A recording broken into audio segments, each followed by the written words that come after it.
Good morning everyone. कैसे हैं आप सभी? आई होप अच्छे एंड स्वस्थ होंगे और अपनी तैयारी को अच्छे से कंटिन्यू कर रही होंगे। मैं आपका स्वागत करती हूं आपके अपने यूट्यूब चैनल लर्न विद प्रीत चौधरी में। हमारी आरएस प्री 2023 है, उसकी टेस्ट सीरीज चल रही थी और ये जो टेस्ट सीरीज आपके लिए बिल्कुल फ्री है और आपके पूरे के पूरे सिलेबस को है वो कवर करती है। हमने आज तक है वो 49 टेस्ट है वो कर लिए हैं। आज का जो हमारा टेस्ट है वो है 50वां टेस्ट।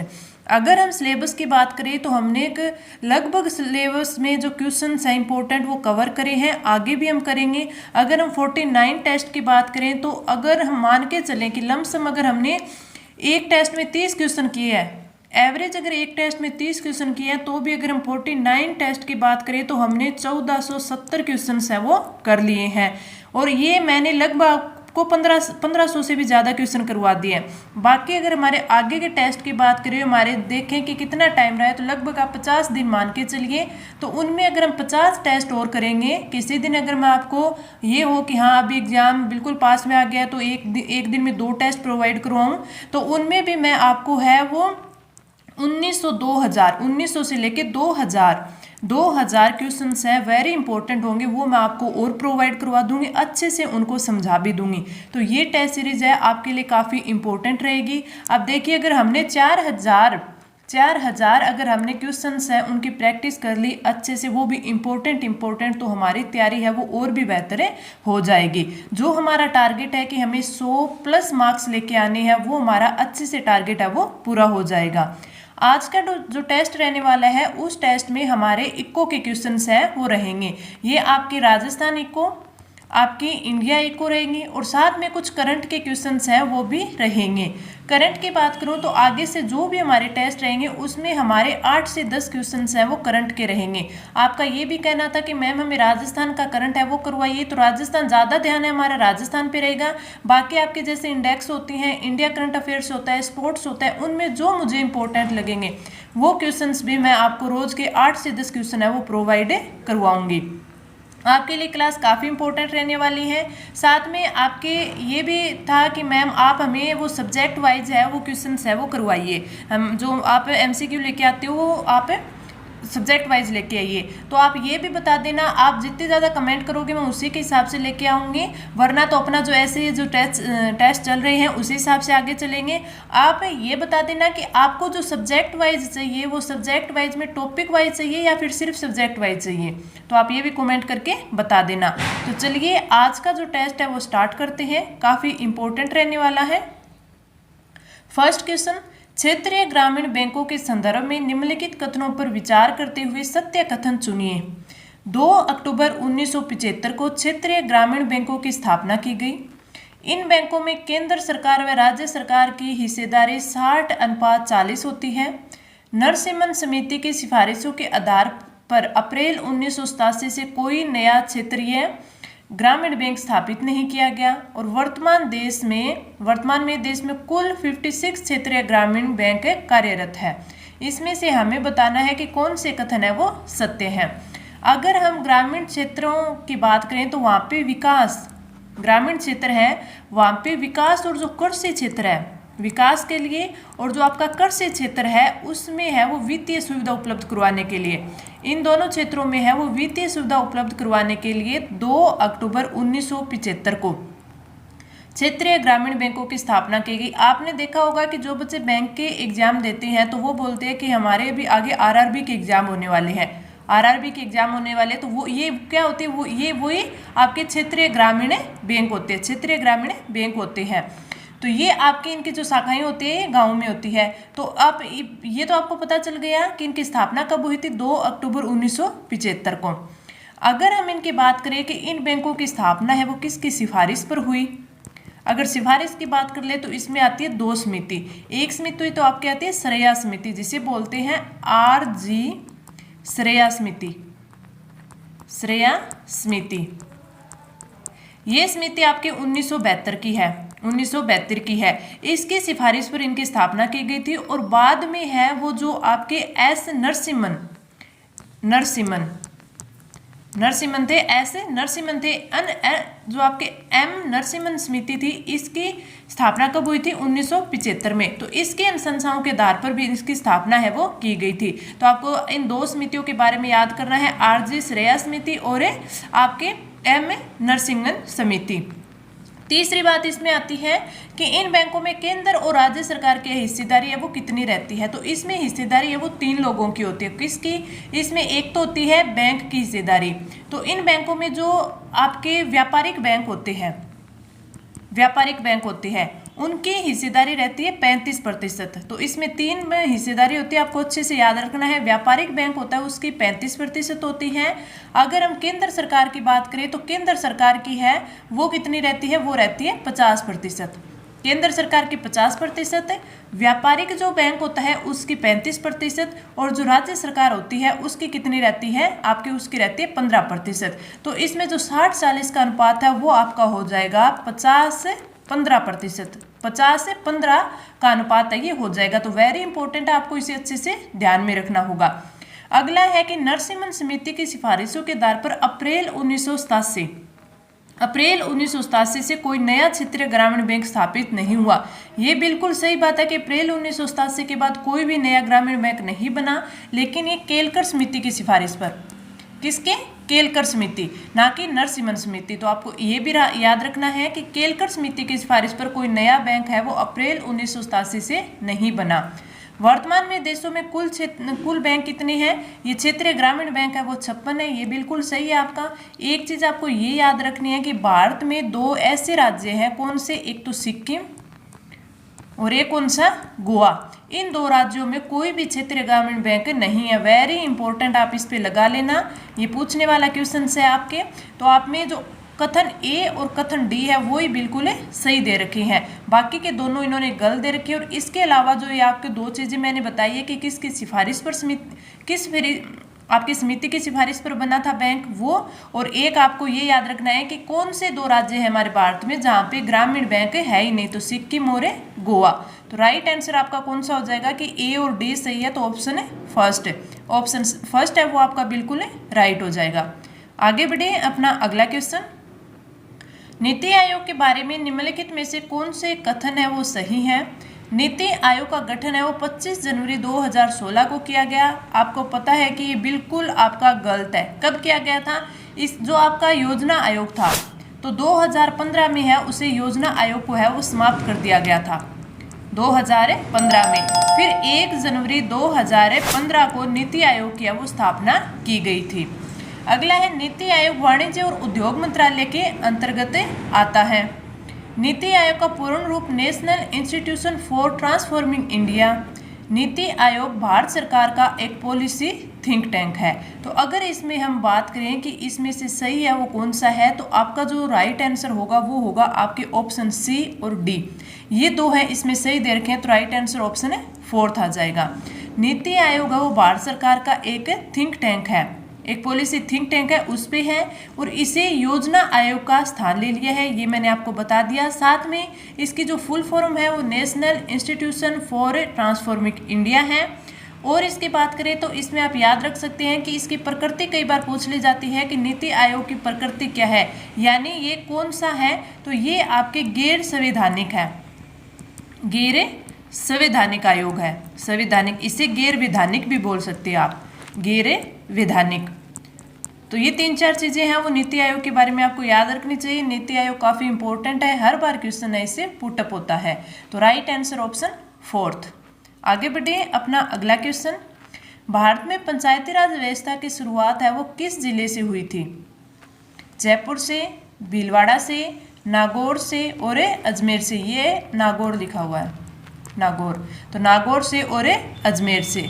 अगर हम भारत में पंचायती राज व्यवस्था की बात करें तो ये कब 1958 में जो राष्ट्रीय विकास बोर्ड था उसमें से जो 1958 में जो एक बलवंत मेहता समिति बनी थी, कौन सी? बलवंत राय मेहता, ये समिति बनी थी। इसके सिफारिशों पर कब? 2 अक्टूबर 1959 में राजस्थान में है वो त्रिस्तरीय पंचायती व्यवस्था है वो शुरू हुई थी। तो आपसे पूछे किस समिति की सिफारिश पर? बलवंत राय मेहता समिति की सिफारिश पर 2 अक्टूबर 1959 को कहाँ पे? नागौर जिले में पहली त्रिस्तरीय पंचायत का उद्घाटन है वो किया गया था। तो राइट आंसर ऑप्शन 3 नागौर। आगे बढ़े। अपना अगला क्वेश्चन है कि प्रधानमंत्री फसल बीमा योजना के संदर्भ में निम्नलिखित में कथनों पर विचार करते हुए सत्य कथन हमें चुनना है। प्रधानमंत्री फसल बीमा वर्ष 2016 से प्रारंभ की गई थी, तो बिल्कुल सही है।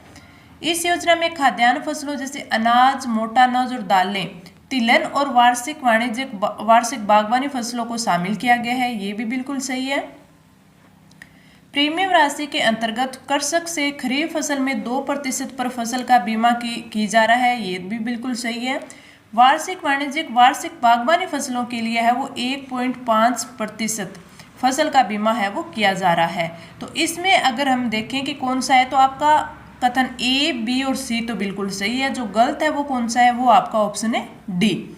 तो राइट आंसर क्या हो जाएगा? ऑप्शन 3 की ए, बी और सी सही दे रखे हैं। अब देखिए कि इसमें गलत क्या है। तो अगर हम प्रीमियम की राशि की बात करें, तो इसमें आपकी जो रबी की फसल है उसके लिए है 1.5%। खरीफ की फसल की बात करें तो खरीफ की फसल है उसमें है आपके 2%। और जो आपकी बागवानी फसलें होती हैं उनके लिए कितना है? बागवानी फसलों के लिए है 5%।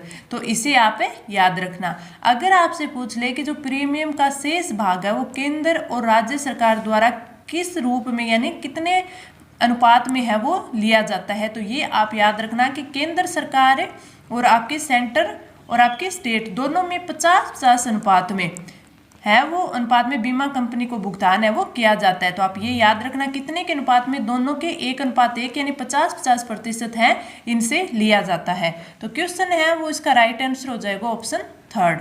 आगे बढ़े। अपना अगला क्वेश्चन, ई नाम नामक पोर्टल की शुरुआत है वो कब की गई? अप्रैल 2016, मार्च 2015, अगस्त 2016 और जुलाई 2015। अगर हम बात करें ई नाम पोर्टल है वो उसकी जो शुरुआत है वो क्यों की गई, तो आपको याद रखना है कि ई नाम जो ये पोर्टल है, तो ई नाम कृषि उत्पादों के लिए एक है वो राष्ट्रीय बाजार प्रदान करने के लिए। तो ये जो ई नाम है ये कृषि उत्पादों के लिए राष्ट्रीय बाजार है वो जो आपका प्रदान करता है। इसके तहत होता क्या है कि जो किसान होते हैं वो अपने नज़दीक जो भी बाजार होता है, अपने नज़दीकी जो भी बाजार होता है वहाँ पे अपनी फसलों की जो बिक्री है वो ऑनलाइन है वो कर सकता है। तो ये चीज़ आपको ध्यान रखनी है। अगर आपसे पूछ ले कि इसकी शुरुआत है वो कब हुई थी, तो इसकी शुरुआत है वो हुई थी अप्रैल 2016 में। Right answer option 1। कई बार आपसे ये भी पूछ लिया जाता है कि जैसे कोई पोर्टल हो गया, कोई योजना हो गई, तो उनकी घोषणा है वो कब की गई थी।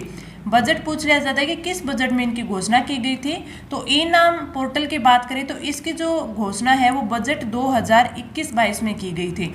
कब की गई थी? 21-22 में। वेरी इंपॉर्टेंट है, आपको याद रखना है। इस क्वेश्चन की बात करें तो राइट आंसर आ जाएगा ऑप्शन है 1। आगे बढ़े। अपना अगला क्वेश्चन, भारत में नए औद्योगिक उत्पादन सूचकांक का आधार वर्ष है 2016-17, 2000 और 2001, 2011-12 और 2004-5। तो राइट आंसर की बात करें तो राइट आंसर आपका हो जाएगा ऑप्शन 3। भारत में अगर नए औद्योगिक उत्पादक सूचकांक का आधार वर्ष देखें तो वो कौन सा है? 2011-12 है। ये जो सूचकांक होते हैं, ये जो आपकी अर्थव्यवस्था होती है उसमें जो अलग अलग विभिन्न क्षेत्र होते हैं, उन क्षेत्रों का विकास का विवरण है वो देते हैं। क्या देते हैं? उसके जो अलग अलग विभिन्न क्षेत्र होते हैं उनके विकास का विवरण देते हैं, या फिर मान लीजिए कि उनके विकास का विवरण है वो प्रस्तुत करते हैं। जैसे मान लीजिए खनिज हो गया, खनन हो गया, बिजली और विनिर्माण। तो आपका जो औद्योगिक उत्पाद सूचकांक है वो किन क्षेत्रों का विवरण देता है? खनिज, खनन, बिजली और विनिर्माण। और ये एक है वो संकेतक होता है। क्या होता है? कि इंडिकेटर, संकेतक होता है, जो कि क्या करता है, जो कि प्रमुख क्षेत्र हो गए और वहाँ पर जो उपयोग होने वाले हैं, उपयोग आधार के आधार पर वहाँ के जो आंकड़े होते हैं, उन आंकड़ों को है वो उपलब्ध करवाते हैं। तो इसका जो राइट आंसर होगा ऑप्शन है थर्ड हो जाएगा। ये जो हमारी क्लास चल रही है इसकी अगर आपको पीडीएफ लेनी हो, पीडीएफ है तो आप वो हमारे टेलीग्राम चैनल लर्न विद प्रीत चौधरी है वहाँ से ले सकते हैं। वहाँ पे मैं आपको क्लास के बाद प्रोवाइड करवा देती हूँ। तो अगर आपको रिवीजन करना हो तो वहाँ आप जाकर इससे रिवीजन कर सकते हैं। आगे बढ़े अपना अगला question. Ganganagar sugar mills limited के संदर्भ में सत्य कथन हमें चुनना है। वर्ष 1945 में Rajasthan state Ganganagar sugar mills limited है वो स्थापित की गई थी। आपका बिल्कुल सही आंसर है। वर्ष 1956 में राज्य सरकार द्वारा अधिग्रहण कर लिया गया था। तो अधिग्रहण करने पर ये क्या हो गई थी, ये सार्वजनिक हो गई थी, सार्वजनिक। तो आपको याद रखना है कि 1956 में राज्य सरकार के द्वारा ये अधिग्रहण किया गया इसका, तो अधिग्रहण करने के बाद ये सार्वजनिक क्षेत्र में आ गई। तो ये भी आपका बिल्कुल सही है। वर्ष 1958 में इस मिल में चुकंदर से चीनी बनाने का संयंत्र भी स्थापित कर कार्य है वो प्रारंभ कर दिया गया था। तो इसमें हम देखेंगे तो ये आपका गलत है, 1958 नहीं, ये 1968 है। वेरी इंपॉर्टेंट है, कई बार पूछा जाता है कि चुकंदर से जो चीनी बनाने का संयंत्र है वो कब स्थापित किया गया था, Rajasthan state Ganganagar sugar mills में। तो इम्पोर्टेंट है, याद रखना है कब, 1968 में किया गया था। तो आपका जो कथन सी है वो गलत दे रखा है, बाकी ए और बी सही है। तो राइट आंसर आपका हो जाएगा ऑप्शन है थर्ड, कि केवल ए व बी है वो सही दे रखा है। तो आपको ये तीनों डेट है आपको याद रखनी है। 1945 में इसकी स्थापना हुई थी, 1956 में राज्य सरकार ने इसका अधिग्रहण कर लिया था, और 1968 में है इसमें है वो चीनी है वो चुकंदर से बनाने का संयंत्र इसमें स्थापित किया गया था। Right answer option third. आगे बढ़े अपना अगला क्वेश्चन। फिलिप्स वक्कर के संबंध में कौन सा कथन है वो असत्य है। न्यूजीलैंड के प्रमुख अर्थशास्त्री AW द्वारा फिलिप्स वक्कर है वो अवधारणा का प्रतिपादन किया गया था। यह अवधारणा ब्रिटेन के 1801 से 1957 के आनुभाविक आंकड़ों पर आधारित है। यह वक्र मुद्रास्फीति की दर तथा बेरोजगारी की दर में धनात्मक संबंध को है वो दर्शाता है, और उपयुक्त सभी। तो इसमें से है अगर राइट आंसर की बात करें तो जो असत्य कथन दे रखा है वो ऑप्शन है थर्ड दे रखा है। इसने क्या बोला है कि ये जो आपका फिलिप्स वक्र है ये मुद्रास्फीति की दर तथा बेरोजगारी की दर में धनात्मक संबंध को दर्शाता है। लेकिन अगर हम बात करें तो जो आपके फिलिप्स वक्र है वो बेरोजगारी की दर साथ में जो मौद्रिक मजदूरी है, मौद्रिक मजदूरी में वर्दी ये जो वर्दी की दर है, और जो मुद्रास्फीति है मुद्रास्फीति की दर में संबंध को है वो बताता है। तो आपको याद रखना है बेरोजगारी की दर, मौद्रिक मजदूरी में वृद्धि की दर और साथ में मुद्रास्फीति की दर, इन दर में संबंध है वो स्थापित करता है। और इसमें जो आपकी ये आपकी जो मुद्रास्फीति की दर होती है ये तथा बेरोजगारी दर के बीच में वो व्युत्क्रमानुपाती होता है, यानी समानुपाती नहीं है, ये व्युत्क्रमानुपाती है। क्या है, व्युत्क्रमानुपाती है। तो इनमें व्युत्क्रमानु संबंध है वो पाया जाता है, न कि धनात्मक संबंध है। तो आपका जो राइट आंसर होगा ऑप्शन थर्ड है, जो कि असत्य दिया हुआ है। बाकी आपके ऑप्शन फर्स्ट टू है, दोनों के दोनों सही दे रखे हैं। तो राइट आंसर ऑप्शन थर्ड। आगे बढ़े, अगला क्वेश्चन है भारत सरकार का गिव इट अप अभियान या अपील है वो किससे संबंधित है। वरिष्ठ नागरिकों को कर से मुक्ति के लिए, LPG गैस सिलेंडर पर मिलने वाली सब्सिडी के त्याग से, सरकारी विद्यालयों में मिड डे मील के तहत भोजन से, और आत्मनिर्भर स्वस्थ भारत योजना के तहत मुफ्त दवाइयों के लिए। अगर हम बात करें, आपको पता है एक आती पहल योजना ये किससे जुड़ी है, ये आपके LPG सिलेंडर से जुड़ी एक बेनिफिट ट्रांसफर स्कीम है। इस योजना में क्या होता है कि जो रसोई गैस पर मिलने वाली सब्सिडी होती है वो पैसे सीधे लोगों के खाते में ट्रांसफर किए जाते हैं। तो आपको याद रखना है पहल योजना है वो किससे संबंधित है, वो LPG सिलेंडर से संबंधित है। जो आपका LPG गैस सिलेंडर होता है जुड़ी उससे बेनिफिट ट्रांसफर स्कीम है। इसमें रसोई गैस पर मिलने वाली जो भी सब्सिडी होती है वो सीधे खाते में आती है। इसका उद्देश्य क्या था कि जो LPG सब्सिडी होती है वो लीकेज को समाप्त करना, उस सब्सिडी को लीकेज को समाप्त करना। लाभार्थी हैं कौन होंगे इसमें, जो गैस कनेक्शन लेते हैं वही होंगे, जो गैस कनेक्शन लेते हैं तो वो इसमें लाभार्थी होंगे क्योंकि सब्सिडी से जुड़ी हुई है। लाभ है इस योजना का वो कैसे प्राप्त होगा, जो एलपीजी गैस सिलेंडर जब भरवाए जाते हैं तो उनकी जो सब्सिडी होती है वो सीधे ग्राहक के खाते में आ जाती है। और जो ये आपका अभियान शुरू किया गया था गिव इट अप, और जो इसके बारे में एक और था थिंक अबाउट सब्सिडी, तो ये सब्सिडी छोड़ने के लिए चलाया गया था। यानी कि जो सक्षम व्यक्ति होते हैं वो अपनी सब्सिडी है वो देश के विकास के लिए छोड़ सकते हैं। यानी भारत सरकार ने इनसे अपील की थी कि जो भी सक्षम व्यक्ति है वो अपनी सब्सिडी को देश के विकास के लिए छोड़ सकता है। तो किससे अगर आपसे ये पूछ भी ले है, जरूर ठीक है पुरानी है लेकिन कभी भी पूछ ले तो ऐसे क्वेश्चन एक आधे कई बार पूछ लिए जाते हैं, तो थोड़ा सा अगर हमें ध्यान हो तो अच्छी बात है। तो राइट आंसर हो जाएगा ऑप्शन 2 कि एलपीजी गैस सिलेंडर पर मिलने वाली जो भी सब्सिडी है वो सक्षम व्यक्ति छोड़ सके, तो इसके लिए भारत सरकार ने उनसे अपील की थी। तो राइट आंसर ऑप्शन 2। आगे बढ़े अपना अगला क्वेश्चन। लैंगिक विकास सूचकांक जीडीआई के संदर्भ में असत्य कथन है वो हमें बताना है। लैंगिक विकास सूचकांक है वो वर्ष 1995 से यूएनडीपी द्वारा एचडीआई रिपोर्ट के साथ प्रकाशित है वो किया जाता है। एचडीआई रिपोर्ट यानी जो आपकी मानव विकास सूचकांक है, ह्यूमन डेवलपमेंट इंडेक्स है, उसके साथ है वो प्रकाशित किए जाते हैं जीडीआई। यह सूचकांक महिलाओं व पुरुषों के मध्य मानव विकास की विभिन्नता को सतर को दर्शाता है। और वर्ष 2023 की मानव विकास रिपोर्ट में भारत का स्कोर है वो एचडीआई का है वो इतना है। सबसे पहले अगर हम लैंगिक विकास सूचकांक की बात करें तो ये 1995 में यूएनडीपी द्वारा विकसित किया गया था।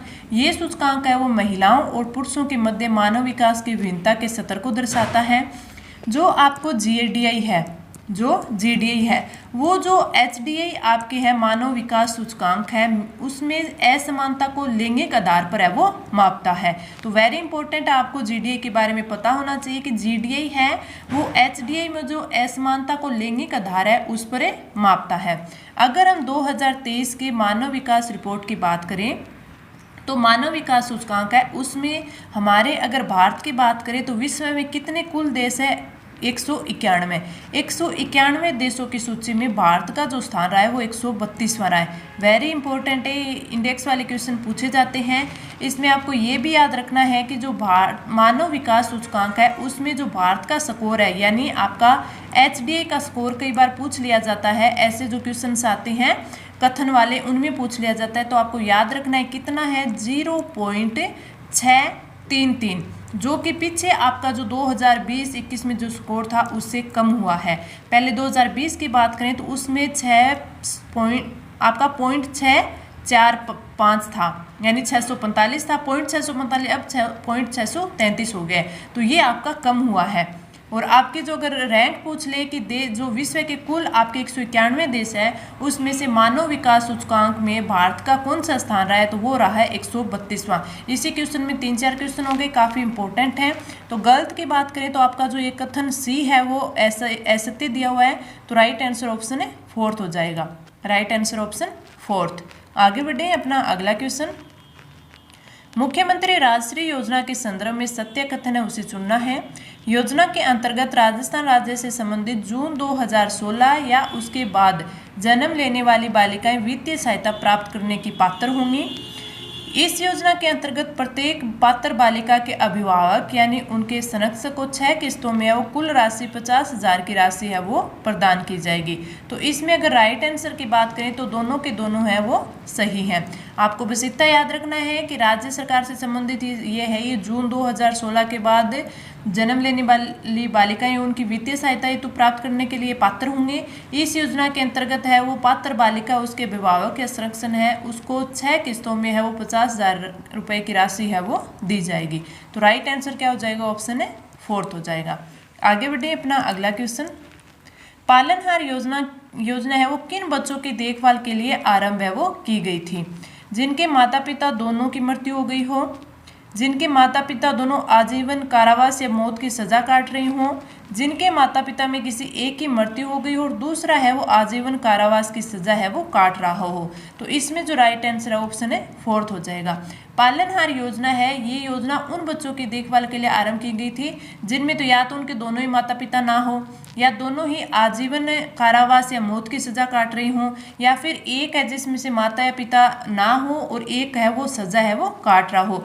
ये है ये सभी जाति के, कोई भी जाति हो, सभी जाति के जो अनाथ बच्चे हैं, अनाथ बच्चे हैं और विधवा के बच्चे। और ये विधवा के अगर बच्चों की बात करें तो 3 बच्चों तक कानूनी रूप से जो विवाहित विधवा है उनके बच्चों के लिए। साथ में जो कुष्ठ रोग होते हैं, कुष्ठ रोग से प्रभावित हो माता पिता हों उनके बच्चे, एचआईवी से प्रभावित होते हैं उन माता पिता के बच्चे, एड्स से प्रभावित होते हैं उनके बच्चे, और कहाँ तक है 3 बच्चों तक ये स्कीम है वो लागू की गई थी, बच्चों के लिए स्कीम है लागू की गई थी। और पालन जो ऐसे बच्चों का जो उत्तरदायित्व लेगा, जो उनका संरक्षक बनेगा, वो उन्हें क्या बोला गया था, पालनहार बोला गया था। और इस योजना में आपको एक ये चीज़ याद रखनी है कि जो 0 से 6 वर्ष आयु के जो आंगनवाड़ी जाने वाले बच्चे होते हैं उनको 500 रुपये पर मंथ, और 6 से 18 वर्ष के आयु के होते हैं उनको कितने, 1000 रुपये पर मंथ। और इसमें भी 2 कैटेगरी होती हैं, वो अलग अलग होती है। तो इसमें तो हमें सिर्फ पूछा था कि किन बच्चों की देखभाल के लिए, तो सारे ही आ जाएंगे। तो राइट आंसर ऑप्शन फोर्थ हो जाएगा। आगे बढ़े अपना अगला क्वेश्चन। सरकार द्वारा क्रियान्वित सभी योजनाओं की जानकारी एक ही जगह उपलब्ध करवाने हेतु कौन सा कार्यक्रम है वो चलाया जा रहा है? राजस्थान संपर्क पोर्टल, स्टेट पोर्टल, जन सूचना पोर्टल और राजस्थान स्टार्टअप। तो इसका जो राइट आंसर होगा वो होगा ऑप्शन थर्ड, जन सूचना पोर्टल। राज्य सरकार द्वारा जो भी नागरिकों के लिए योजनाएं हैं वो क्रियान्वित की जा रही है, उनकी पारदर्शिता में यानी उस पर है वो विश्वास किया जाए, विश्वसनीय योजना, विश्वसनीय उनको जो स्कीम के बारे में है जानकारी दी जाए। तो उन सभी के लिए है वो अलग अलग सभी विभागों में इनका जो टाइम समय पर है, इनमें विभाग है वो भी बढ़ा दिए जाते हैं, उनमें जो योजनाएं हैं वो भी बढ़ा दी जाती हैं। तो उनका जो हमें पता चलता है उन कार्यक्रम का, वो पता चलता है जन सूचना पोर्टल से। तो राइट आंसर ऑप्शन थर्ड हो जाएगा। आगे बढ़े अपना अगला क्वेश्चन। सरकारी बजट के राजस्व खाते के कुल व्यय यदि कुल आय से अधिक हो तो घाटे की मात्रा कहलाती है? राजकोषीय घाटा, राजस्व घाटा, प्रभावी राजस्व घाटा और प्राथमिक घाटा। तो आपका जो राइट आंसर होगा वो होगा ऑप्शन 2। सरकारी बजट के राजस्व जो खाता है का कुल व्यय और यदि कुल आय से अधिक हो, कुल व्यय है वो कुल आय से है वो अधिक हो तो वो घाटे की जो मात्रा होती है वो कहलाती है राजस्व घाटा। राजस्व घाटे को कम करने के लिए जो खर्च किए जाने वाले पैसे होते हैं उनका उपयोग किसी भी विकासात्मक कार्य के लिए किया जा सकता है। तो आपका जो राइट आंसर होगा वो होगा ऑप्शन 2। आगे बढ़े अपना अगला क्वेश्चन। राजस्थान में नवजीवन योजना हेतु पात्र है ऐसे व्यक्ति परिवार जो अवैध शराब के निर्माण, भंडारण या विक्रय में लिप्त हैं, कंजर, सांसी, बाट और राणा आदि समुदाय के व्यक्ति। तो आपका जो राइट आंसर होगा वो ऑप्शन आपका फोर्थ हो जाएगा। ए व बी दोनों सही है। जो नवजीवन योजना है इसके अंतर्गत जो शराब के धंधे से जुड़े परिवारों के जो सदस्य है, भी कोई शराब का धंधा कर रहा है उसके जो परिवार होगा, उसके जो सदस्य होंगे, उनको समाज की जो मुख्य धारा है, समाज की मुख्य धारा से जोड़ने के लिए और उनको आत्मनिर्भर बनाने के लिए योजना है वो चलाई गई थी। राज्य सरकार है वो ऐसे परिवार को चिन्हित कर रहा है, ऐसे परिवारों को वो नोटेड कर रहा है कि उनको हुनर व रुचि के आधार पर, हुनर और रुचि कि उस व्यक्ति की रुचि किस चीज़ में है, उसका हुनर क्या है, उसके आधार पर है उसे स्वरोजगार से जोड़ने की मंशा से है वो कई ट्रेनिंग प्रोग्राम है वो भी इनके द्वारा चलाए गए हैं, ट्रेनिंग जो प्रोग्राम है वो भी चलाई गई हैं। और जो नवजीवन योजना है वो ऐसे परिवारों के सदस्य या फिर महिलाएं होती हैं उनको प्रोत्साहित करता है, उन्हें जो अपना सुखद जीवन है वो जीने के लिए प्रेरित करता है। तो जो योजना में पात्र होंगे, जो आपका कथन ए और बी में दिया गया है, ये दोनों के दोनों है वो पात्र होंगे। तो राइट आंसर ऑप्शन फोर्थ हो जाएगा। आगे बढ़े अपना अगला क्वेश्चन। बेरोजगारी के किस रूप में रोजगाररत लोगों की सीमांत उत्पादकता है वो शून्य होती है? मौसमी बेरोजगारी, आदर्श या परछन बेरोजगारी, संरचनात्मक बेरोजगारी या फिर अनैच्छिक बेरोजगारी। जो राइट आंसर होगा वो होगा ऑप्शन है 2, परछन बेरोजगारी। इसे ऐदर से भी बोलते हैं, ये बोल देते हैं, यानी छुपी हुई बेरोजगारी, छुपी हुई बेरोजगारी, बेरोजगारी। इसमें कौन से आते हैं? ऐसे लोग आते हैं जो आप मान के चलिए या कि खेत में या फिर जो भी कृषि के काम के लिए, कृषि के काम के लिए वो लगे हुए हैं, और अगर वो उस काम को नहीं करे, हटा दिए जाए उन काम को, तो भी उससे जो उत्पादकता होती है उस पर प्रभाव नहीं पड़ता है। मान के चलिए कि एक खेत है, 2 बीघा का एक खेत है, ठीक है, और उसमें कितने 6 आदमी लगे हुए हैं, लेकिन उसमें काम है वो 4 आदमियों से भी किया जा सकता है। यानी जो इसमें उत्पादकता होगी वो 4 आदमी भी उतना ही करेंगे और 6 आदमी ही उतना ही करेंगे। यानी कि इसमें 2 जो लोग हैं वो एक्स्ट्रा लगे हुए हैं, लेकिन उनकी ज़रूरत नहीं है, वो अगर अलग कोई काम करेंगे तो भी चलेगा। तो इसमें वही है कि काम है वो कम है, आदमी ज़्यादा है, काम है वो कम है, आदमी ज्यादा है। यानी ऐसे श्रमिक जो ऊपर से देखने से तो लगता है कि रोजगार में लगे हुए हैं, लेकिन वास्तव में वो रोजगार में नहीं होते। कार्य करने पर उनकी सीमांत उत्पादकता है वो शून्य होती है। तो इसलिए क्या होती है? परछन बेरोजगारी, उसे क्या बोलते हैं? छुपी हुई बेरोजगारी। यानी काम कम है और उसी काम में है वो ज्यादा लोग लगे हुए हैं। अगर वो कम भी उस काम को करे तो उत्पादकता उतनी ही होगी, उसको बोलते हैं छुपी हुई बेरोजगारी। यानी देखने में तो लग रहा है कि हाँ इनके पास रोजगार है, लेकिन वास्तव में वो रोजगार है वो नहीं होता। तो राइट आंसर हो जाएगा ऑप्शन 2। आपने गाँव में जो आपके कृषि के परिवार होते हैं, आपने इनमें देखा होगा कि इनमें है वो, अगर छोटा आपका खेत है उसमें भी कई लोग लगे होते हैं, तो ये वही रोजगारी आपका बेरोजगारी है। आगे बढ़े, अगला क्वेश्चन। बजट एक लेख पत्र है। सरकार की मौद्रिक नीति का, सरकार की वाणिज्यिक नीति का, सरकार की राजकोषीय नीति का और सरकार की मुद्रा बचत नीति का। तो जो राइट आंसर होगा वो होगा ऑप्शन 3, सरकार की राजकोषीय नीति का। तो बजट सरकार की राजकोषीय नीति का एक लेख पत्र है। यानी जो वित्त मंत्रालय होता है, वित्त मंत्रालय जो समस्त विभाग होते हैं उनकी जो अनुदान की मांगे होती हैं, अनुदान की मांगों को एकत्रित करता है। फिर वित्तीय नीति संबंधित है वो मामलों में जो संपूर्ण मंत्री परिषद होती है उनके निर्णय लेता है। फिर आय और व्यय यानी लेख पत्र दस्तावेज तैयार करता है, उसे क्या बोलते हैं? उसे बजट बोलते हैं। तो राइट आंसर हो जाएगा ऑप्शन 3। आगे बढ़े, अपना अगला क्वेश्चन। एमएसएमई की नई परिभाषा के अनुसार सूक्ष्म यानी माइक्रो उद्योग में निवेश करने की अधिकतम सीमा है 25 लाख रुपए, 50 लाख रुपए, 5 करोड़ रुपए और 1 करोड़ रुपए। तो आपका जो राइट आंसर होगा वो होगा ऑप्शन डी। एमएसएमई की जो नई परिभाषा है उसमें जो माइक्रो उद्योग है उसमें निवेश करने की जो अधिकतम सीमा है वो है 1 करोड़। तो राइट आंसर ऑप्शन डी। अब जो आगे के कुछ क्वेश्चंस हैं वो मैं आपको है सीधे आपको आंसर टिक करवा दूंगी, जिससे आपको भी पता चल जाएगा कि आपको है वो कितने क्वेश्चंस आते हैं। साथ में जो कुछ अब आगे है करंट के क्वेश्चन भी आएंगे। मैं आपको जो क्वेश्चन करवाती हूँ जो मेरे को लगता है कि हाँ ये काफ़ी ज़्यादा इंपॉर्टेंट है, आपको सीधा समझ में नहीं आएगा, वो मैं पूरा डिटेल से और इजी रूप में समझाने की पूरी कोशिश करती हूँ। फिर भी मैं कहती हूँ कुछ भी समझ में नहीं आए तो आप कमेंट करके पूछ सकते हैं। हाँ कई बार हो सकता है कि मुझसे गलत है वो आपको बताया जाए कि हाँ मैं कुछ मेरे माइंड में ये चलता होता है कि हाँ मैंने ये बता दिया और मैं ऑप्शन है वो अलग टिक करवा देती हूँ। तो वो भी अगर आपको पता हो तो आप कमेंट करके बता सकते हैं कि हाँ मैडम आपने ये है वो गलत टिक करवा दिया था, इसका सही होगा। तो वो भी मैं आपको रीचेक करके दोबारा बता दूंगी। कोई भी आपकी क्वेरी होती है, डाउट होते हैं, आप कमेंट करके नीचे मुझसे सीधा पूछ सकते हैं। अब जैसे हमारे पास है वो टाइम कम होता है, तो अगर मैं सारे 40 के 40 क्वेश्चंस की आपकी व्याख्या से बताऊंगी तो आपका भी टाइम ज़्यादा खराब होगा और हो सकता है उनमें से कुछ क्वेश्चन आपको अच्छे से आते भी हों।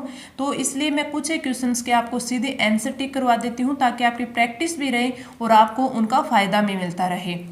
तो इस क्वेश्चन की बात करें कि अटल पेंशन योजना है वो कब लॉन्च की गई थी, ये मैंने पहले भी आपको पूरी डिटेल से बताई है कि अटल योजना के बारे में। तो अब इसमें हमें सिर्फ इसको रिकॉल करने के लिए क्वेश्चन लाए जाते हैं ताकि आपको पीछे का भी है वो रिवीजन होता रहे, अच्छे से वो इसका रिवीजन आपके माइंड में चलता रहे। अटल पेंशन योजना जुलाई 2014, मई 2015, जुलाई 2016 और अक्टूबर 2017। राइट आंसर होगा मई 2015। आगे बढ़े, अगला क्वेश्चन है, ए स्टार्टअप कंपनी यूनिकॉर्न कहलाती है कौन सी? जब उसका मूल्य $1 मिलियन हो जाए, जब उसका मूल्य $1 बिलियन हो जाए, या जब उसका मूल्य 10 मिलियन डॉलर या फिर 10 बिलियन डॉलर हो जाए। तो आपका जो राइट आंसर होगा वो होगा ऑप्शन है बी। एक स्टार्टअप कंपनी यूनिकॉर्न तब कहलाती है जब उसका मूल्य है वो 1 बिलियन डॉलर हो जाए। तो राइट आंसर ऑप्शन बी। अगला क्वेश्चन, ग्रामीण गैर कृषि विकास अभिकरण रूडा की स्थापना कब हुई? नवंबर 1995 में, जून 1961 में, जून 1955 में और उपयुक्त में से कोई नहीं। तो राइट आंसर ऑप्शन फर्स्ट, नवंबर 1995 में। ये जो आपकी राजीविका होती है, रूडा होती है, ये जो जितने भी विकास अभिकरण हैं या फिर जो भी राजस्थान की संस्थाएं हैं, राजस्थान की वेरी इंपॉर्टेंट संस्थाएं हैं, वो मैं आपको हमारे जो टेलीग्राम चैनल है वहाँ पे है वो प्रोवाइड करवाती रहती हूँ।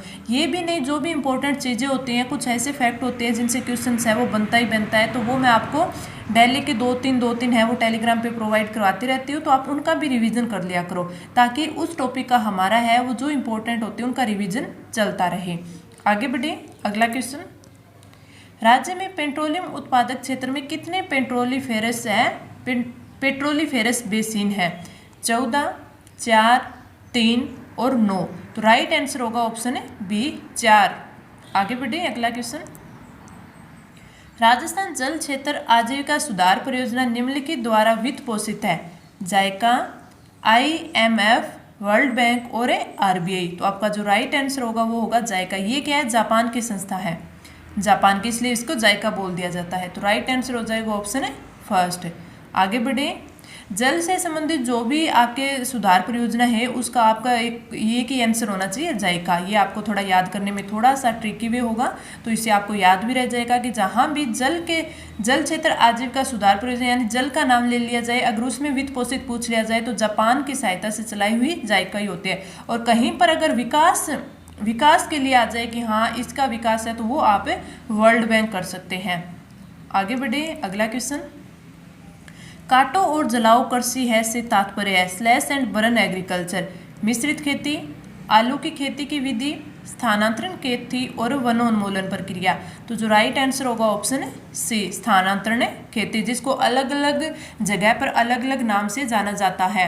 जैसे अपने राजस्थान में अलग, मैदानी इलाकों में अलग होती है, आपके जो पहाड़ी इलाके होती है वहाँ अलग होती है, आदिवासी क्षेत्रों में अलग होती है। अगर भारत की बात करें तो दक्षिणी भारत है उसमें अलग होती है, पूर्वी भारत है वहाँ पे अलग होती है। तो जो स्थानांतरण कृषि होती है कई बार उनसे नाम भी पूछ ले जाती हैं कि ये जैसे वालरा खेती कहाँ पे की जाती है, झूमिंग कृषि है वो कहाँ पे की जाती है। तो ये चीज़ें भी कई बार पूछ लेते हैं, तो आपको इनका भी याद होना चाहिए। आगे बढ़े, अपना अगला क्वेश्चन, राष्ट्रीय मुद्रीकरण पाइपलाइन को किसने विकसित किया था? वित्त मंत्रालय, उद्योग मंत्रालय, नीति आयोग और विदेश मंत्रालय। राइट आंसर ऑप्शन सी, नीति आयोग। इंपॉर्टेंट क्वेश्चन है आपका। अगला क्वेश्चन, निम्नलिखित में से कौन से जिले में बायोटेक्निकल पार्क नहीं है? जयपुर, जोधपुर, अलवर और Udaipur. Right answer option D, Udaipur में बायोटेक्निकल पार्क है वो नहीं है। आगे बढ़े, अगला क्वेश्चन, राज्य में अंतिम कृषि गणना है, अंतिम कृषि गणना कब की गई थी? 2010-11 में, 17-18 में, 15-16 में और 20-21 में। तो राइट आंसर ऑप्शन है सी। आपके जो क्वेश्चंस है आर्थिक समीक्षा के भी कई चैप्टर हैं, उनसे डायरेक्ट क्वेश्चन पूछा जाता है। जैसे आर्थिक समीक्षा का अगर हम फर्स्ट चैप्टर की बात करें तो पीछे के अगर हम RS 2021 की बात करें प्री के एग्जाम की, तो उसमें ही उससे है वो 2 से 3 क्वेश्चन पूछे गए थे। तो मैं आपको आर्थिक समीक्षा पर ही जल्दी आपके लिए है वो सीरीज लेके आऊँगी, उस क्वेश्चन की सीरीज लेके आऊँगी जिसमें हम अलग अलग चैप्टर के, जैसे फर्स्ट चैप्टर हो गया उसमें हमने है वो 10 से 15 क्वेश्चन कर लिए, सेकंड में ऐसे पूरी के पूरे जहाँ से क्वेश्चन बनते हैं वो जल्दी आपको इसमें कवर करवा दिए जाएंगे। और साथ में मैं ये भी सोच रही हूँ कि आपके जो ये टेस्ट जो चलते रहेंगे इसके साथ साथ है वो 5 से 6 मिनट की एक जिला भी मैं आपको करवाना स्टार्ट कर दूँ कि हर आपका जो टेस्ट होगा उसके साथ एक जिला है आपका कवर हो जाएगा। तो आपके जो भी क्वेश्चन नए जिलों के ऊपर बनेंगे, इसमें आपके ज्योग्राफी का एक टॉपिक है वो इससे प्रभावित हुआ है कौन सा, जो आपके राजस्थान की भौतिक स्थिति है वो वाला, वो और साथ में अगर उसके करंट के क्वेश्चन बनेंगे तो वो आपसे ये हो सकता है कि अलग पूछ ले, तो वो भी मैं आपको पूरे अच्छे से कवर करवा दूं। तो एक बार सारे के सारे जिले करवा के 19 जो आपके बने हैं वो, वैसे तो 17 बने हैं नए आपके जिले, लेकिन ये जो 19 में काउंट होते हैं क्योंकि जयपुर और जोधपुर भी इसमें काउंट हो जाता है। तो एक बार इनको पूरा करवा के फिर इनके आंसर है वो मैं आपको करवा दूंगी। आगे बढ़े, अगला क्वेश्चन, भारत में संयुक्त राष्ट्र औद्योगिक विकास संगठन प्रचालनों से संबंध सभी मामलों के नोडल विभाग कौन सा है? वाणिज्य और उद्योग मंत्रालय, नीति आयोग, विदेश मंत्रालय या फिर वित्त मंत्रालय? तो राइट आंसर है वो है ऑप्शन ए, वाणिज्य और उद्योग मंत्रालय। अगला क्वेश्चन, हाल ही में राजस्थान डोमेस्टिक ट्रेवल मार्ट के किस संस्करण का उद्घाटन है वो जयपुर में किया गया है? पहले, चौथे, पांचवें और तीसरे? तो राइट आंसर हो जाएगा ऑप्शन डी, तीसरे का। कहाँ पे? जयपुर में। अगला क्वेश्चन, राज्य की पहली रोबोटिक्स लैब है वो कहाँ बनाई गई? राजगढ़ और अलवर में। राजगढ़ जो अलवर में पड़ता है वहाँ पर, पचपदरा बाड़मेर में, आमेर जयपुर में और मंडावा झुंझुनू में? तो राइट आंसर हो जाएगा ऑप्शन सी, आमेर जयपुर में है वो पहली रोबोटिक लैब है वो बनाई गई है। अगला क्वेश्चन, जुलाई 2023 में प्रधानमंत्री ने राजस्थान के सीकर में सल्फर युक्त यूरिया की किस नई किस्म का शुभारंभ किया है? वेरी इंपॉर्टेंट है, पूछा जा सकता है। पहला तो आप ये याद रखना, कहाँ पे? सीकर में। फिर सल्फर यूरिया युक्त किस यूरिया की कौन सी किस्म है? तो वो आपको याद रखना है, कौन सी है? वो है आपकी यूरिया गोल्ड। तो राइट आंसर ऑप्शन सी। ये भी वेरी इंपॉर्टेंट क्वेश्चन है, पूछा जा सकता है। अगला, हाल ही में जुलाई 2023 में national health tech innovation conclave में राजस्थान की किस एप्लीकेशन को national public health excellence award है वो मिला है? पालनहार योजना, प्रसव वॉच, बाल गोपाल योजना और विद्या संबल? तो राइट आंसर ऑप्शन बी, प्रसव वॉच। अगला क्वेश्चन, हाल ही में मुख्यमंत्री अशोक गहलोत ने बागिन टी एक यानी 111 के 3 शावकों का नामकरण किया है। इनमें से एक का नामकरण किस खिलाड़ी के नाम पर रखा गया? तो इसमें आपको जो तीनों शावक हैं उनके नाम इंपॉर्टेंट हो जाते हैं। तो इसमें जो नामकरण है वो किस खिलाड़ी के नाम पर? तो आपका वो राइट आंसर हो जाएगा option B, Avani Lekhara. Right answer कौन सा हो जाएगा? Option C. इसका राइट आंसर है वो ऑप्शन सी होना चाहिए। बाकी मैं आपको थोड़ा और कंफर्म करके बता दूंगी, और साथ में आपको इनके जो तीनों शावक है, तीनों शावकों के नाम है वो याद अच्छे से रखने हैं। इस क्वेश्चन का राइट आंसर ऑप्शन सी। आगे बढ़े अपना अगला क्वेश्चन, मिस राजस्थान 2023 का खिताब है वो जीता हिमांशी जैन, रेखा श्रीवास्तव, वैष्णवी शर्मा और पूनम यादव? तो आपका जो राइट आंसर होगा ऑप्शन सी, वैष्णवी शर्मा। अगला क्वेश्चन, 3 से 7 जुलाई 2023 को राष्ट्रीय हैंडलूम सप्ताह का आयोजन किया जाएगा। रविंद्र मंच जयपुर में किया गया, जवाहर कला केंद्र जयपुर में, पश्चिमी संस्कृति कला उदयपुर में और हस्तकला केंद्र जोधपुर में? तो राइट आंसर हो गया ऑप्शन सी, पश्चिमी संस्कृति कला केंद्र उदयपुर में। अगला क्वेश्चन, राज्य स्तरीय जूनियर शतरंज प्रतियोगिता का आयोजन कहाँ किया गया है? जयपुर, बाड़मेर, उदयपुर और Hanumangarh? Right answer option C, Udaipur में। अगला question, India International Travel Mart में किस राज्य को best culture tourism destination of the year award है वो मिला है? हिमाचल, राजस्थान, गोवा और उत्तर प्रदेश? तो right answer option B, Rajasthan को मिला है। अगला क्वेश्चन, राजस्थान मृत शरीर का सम्मान विधेयक 2023 20 जुलाई 2023 को पारित किया गया। इसमें सजा का प्रावधान किया गया। वेरी इंपॉर्टेंट क्वेश्चन आपके लिए। न्यूनतम 12 माह से आजीवन सजा, न्यूनतम 10 माह से 18 माह तक, न्यूनतम 6 माह से 5 वर्ष की सजा, या फिर 3 वर्ष से 5 वर्ष तक की सजा? तो जो राइट आंसर होगा वो होगा ऑप्शन सी, कि कम से कम तो 6 माह की होगी और ज़्यादा से ज़्यादा 5 वर्ष की सजा होगी। तो राइट आंसर ऑप्शन सी। अगला क्वेश्चन, और इस टेस्ट का हमारा लास्ट क्वेश्चन, विश्वकर्मा कामगार कल्याण योजना के तहत आवश्यक औजार खरीदने के लिए राज्य सरकार द्वारा कितना अनुदान दिया जाएगा? 5,000, 7,500, 12,000 और 25,000? तो राइट आंसर ऑप्शन ए, 5,000। ये हमने इम्पोर्टेंट है वो 39 क्वेश्चंस हैं वो कर लिए हैं। कोई भी अगर आपको डाउट हो तो आप कमेंट करके पूछ सकते हैं। और ये जो क्लास अगर आपको अच्छी लगे तो लाइक करना और अपने फ्रेंड्स को है वो ज़रूर शेयर करना है, ताकि इस क्लास का फ़ायदा ज़्यादा से ज़्यादा बच्चों को मिले और मुझे भी मोटिवेशन मिले और मैं आपके लिए और बेहतर कंटेंट है वो लेकर आ पाऊँ। तो चलिए मिलते हैं कल की क्लास में, तब तक के लिए धन्यवाद।